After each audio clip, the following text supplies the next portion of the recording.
आशीष जी बताइए, ये कंपनी बनी, इसके बाद हुआ, और ये कंपनी बनी तो इसके डायरेक्टर्स कौन थे? नहीं, अमेरिका में तो कुछ पता नहीं चल रहा था इसके डायरेक्टर कौन, ये आज तक मुझे नहीं पता है। लेकिन मुझे जो ये इंडिया में जब इसके मतलब फाउंडेशन रखी गई, वो भी एक सेल कंपनी के माध्यम से रखी गई। उसका नाम था अद्विया रियल्टर्स प्राइवेट लिमिटेड। इसको खरीदा उसके बाद पहले अमेरिका में स्टार्ट कहाँ से हुआ, ये बहुत मतलब जानना ज़रूरी है कि अमेरिका से स्टार्ट हुआ, ना कि भारत से।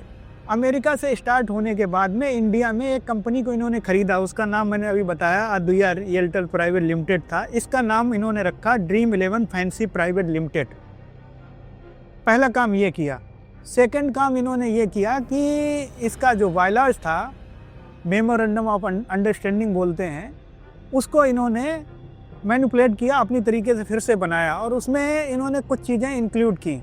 उस मतलब अल्ट्रेशन में ये शामिल था कि ये गेमिंग का, फैंसी स्पोर्ट्स का कारोबार करेंगे। उसके साथ में कुछ चीज़ें और जोड़ी कि हम स्पोर्ट्स में ये ऐप लाएंगे। इस तरीके से उन्होंने इसमें अल्ट्रेशन किया। ये दो बातें हो गई। थर्ड बात जो है, तीसरी इन्होंने चेंज किया कि सबसे पहले जो कंपनी का एक नॉर्मल जो सेल कंपनी होती है, उसका शेयर 1 लाख से स्टार्ट होता है, प्राइस होता है, फेस वैल्यू 10 रुपये होती है। फेस वैल्यू तो वही रखी, इसकी इन्होंने संख्या बढ़ा दी और ये इक्विटी शेयर जो हो गए 25 लाख हो गए। सबसे पहले ये किया। इसके बाद फोर्थ काम ये किया कि इन्होंने सारे जो शेयर थे इनके पास में, भविष्य सेठ और ये दो चेहरे सामने आए, भविष्य सेठ और हर्ष जैन का, इन्होंने सारे शेयर ट्रांसफ़र कर दिए अमेरिकी कंपनी को, जो कि हाइड था।